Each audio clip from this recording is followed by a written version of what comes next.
Good evening, good evening, good evening, folks.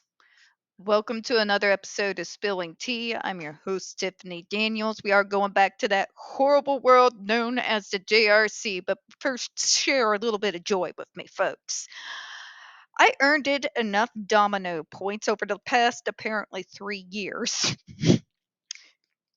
to get myself a free pizza. And considering that they've literally started Black Friday sales like last week, excuse me, I thought after today especially that I deserve some free pizza. I mean, look at me. I am a freaking mess right now, right? So I'm getting me some free pizza. And I had an additional enough points to get some freaking bacon jalapeno bread. I am having a cheat day. Okay? Cheat day. Thanksgiving is a traditional cheat day and doesn't actually count. Right? All right, folks. To the disclaimers. If you are unfamiliar with the Stock the Shocks campaign or with the troubled teen industry and the campaign against it, you'll find all the pertinent links right there in the description box. In particular, please take note of the article written by NeuroClastic, a small non for profit started by autistics for autistics, wherein they interviewed and surveyed over 900 ABA professionals in regards to the JRC's so called behavior modification program. The Judge Rotenberg Educational Center doesn't want you to read this particular article so much. They have threatened NeuroClastic with a defamation lawsuit. They did not remove it from the website. NeuroClastic has refused, so you know the drill. Please read the article and share it on all your social media. We also got linked in there NeuroClastic's public statement regards to the defamation lawsuit threat, as well as a link to their GoFundMe. We are crowdfunding in case the JRC actually sees through with their threat. All right, trigger warning, folks. When we discuss places like the Judge Rotenberg Educational Center and Agape Boarding School, you're going to hear vivid descriptions of and catch clips of surveillance footage of people with mental health issues and disabled people being tortured and abused. If you do got young children present, folks, please utilize those headphones, all right? Trigger warning 2. This channel is marked not for kids for a reason. We use profanity on occasion and speak on dark subjects. If your child is 16 and younger and watching this, very obviously, folks, parental supervision, okay? And forgive me for this horrible piece of air that's been driving me nuts all day. Sorry. Sorry. It's been that day, folks. It has really been that day. All right. Now, some of this we probably already read last week, but I could use some sanity after my long, long, long, long week. All right. Petitioners, joined by my colleagues, ground their all or nothing understanding in 21 USC 396. That provision states that nothing in this chapter shall be construed to limit or interfere with the authority of a healthcare practitioner to prescribe or administer any legally marketed device to a patient for any condition or disease within a legitimate healthcare practitioner patient relationship. I would like to argue that in regards to the JRC. I would love to argue that. I'm just putting it out there. I'm putting it out there. That being said, so, sir, again, explain to me like I'm 5 why, in order to ban one particular device that's resemblance to other devices which are being used with the consent of the individuals that are using them, like the SIBIS devices, why, in order to ban this one device, that our receipts have receipts about the damage it has caused generations of disabled kids and kids with mental health issues. In order to do that, we have to ban all the other devices that are not being used for that purpose, done with the full consent of the individuals who are using them. It makes no sense because these devices are only similar on the surface, and that's where their similarities end. The SIBIS is not operating on a voltage that is just below the legal limit. It is operating under the exact same on its highest setting as that which is utilized in a police taser. The device in question here was literally designed by Dr. Matthew Israel to be able to handle a higher voltage because he didn't feel his students were feeling enough pain. The designs on the literally at the bass brass level, when they're putting them together, the designs are not even the same. That's like saying this particular toothpaste has caused third-degree burns inside the mouth of the person using it on their teeth. Therefore, in order to ban this toothpaste, which is burning people's mouths and putting them in ERs, we have to ban every single type of toothpaste out there, even those that are being used that are not doing these things. Okay? It makes no sense. I don't understand why you feel that the FDA is going beyond its capacity to ban a particular device that has already been proven to cause untold harm and end people in ERs. Okay? This place has already killed 6 kids. Is it going to take one of those kids showing up in a morgue to get you to realize that the FDA can indeed ban one singular device that is designed to hurt people without banning the other devices which are being used with the full consent of and controlled by the individuals for which they are prescribed for? Okay? These are not the same situations to try and say, but you have to act like it is in order to ban a device. Putting kids in ERs is batshit insane. Batshit insane.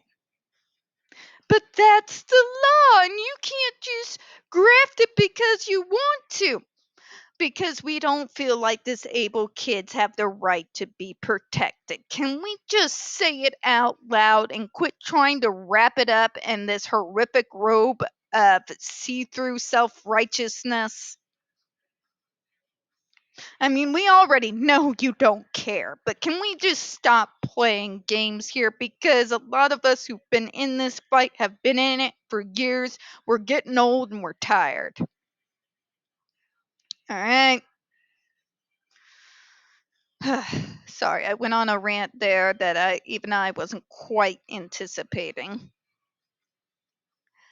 In the petitioner's view, because banning a device generally makes it unavailable, a ban naturally limits or interferes with the authority of a healthcare practitioner to prescribe or administer the device within the meaning of the 396 present purposes. I will assume the arguendo of the correctness of that understanding. Jesus Christ. You all would rather someone end up in a damn morgue before you'll interfere with what is very obviously a very dangerous so-called medical practice. How many people have to die on the table before you're willing to act and protect people from similar fates? How many kids have to show up in the ER with second to third degree burns throughout their bodies where those electrodes are attached before you will actually act? Because I'm here to argue that if kids are coming into ERs with third and second degree burns, brought into states of literal catatonia for a literal month, like with Andre McCollins, When is the point where we get to interfere in the practice of medicine for the safety of the patient in question? When does that get to happen? Because we've tried all other avenues, okay? Literally all the avenues, all of them, some of them multiple times. We've talked to the feds. We've talked to Massachusetts State. We've gone to the UN. What else do we have to do to be able to say that these kids do not deserve to be tortured? And you all call it medicine. Okay? We've used every single other avenue that's been available to us and have had every single door slammed in our face for over the last 4 decades. I need people to understand that. This fight has been going on since literally the 70s, before the device in question was even thought of. This place has killed kids. 6 kids are dead because of the JRC. Untold number of kids are psychologically scarred for life. Untold amount of kids have to live with the trauma of having been forced to go through this hellhole for as long as they live. Okay? It should have ended with the first death. Any other school out there? Well, you get what I'm saying, right? The reason why we went to the FDA DC is because you have continued for decades on end to put to actually have a federal investigation to what's going on in that school. After years of documents, what went on in California, what went on in Rhode Island, what went on in Massachusetts that caused a revoke of their license back in the 80s. You've got ER documents of second, third degree burns, kids coming in without a single unbruised piece of skin left on them. You have ER doctors absolutely ordering those machines off of those kids. Okay?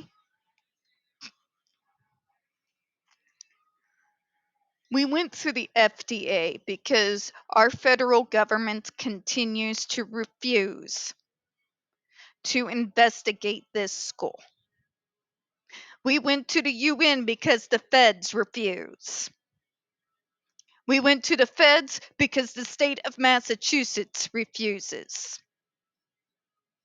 Okay? And then we finally got a decision that could at least stop some of the horrific so-called treatments at the Judge Rotenberg Center. And now, because they did not say that we have to ban every single device, including those devices that are not even in question, or else this is going to be allowed to continue, you will begin to understand our frustration, our absolute anger, and our absolute tiredness. We're going to close on that, folks. We don't get very many views on this channel. The few that we do tend to get removed from time to time. So please, folks, don't forget to hit that like button, hit subscribe, and don't forget to hit the comments. I do appreciate your time this evening. As always, folks, we here at Spilling Tea hope you have a good one. I'll see you in a few minutes.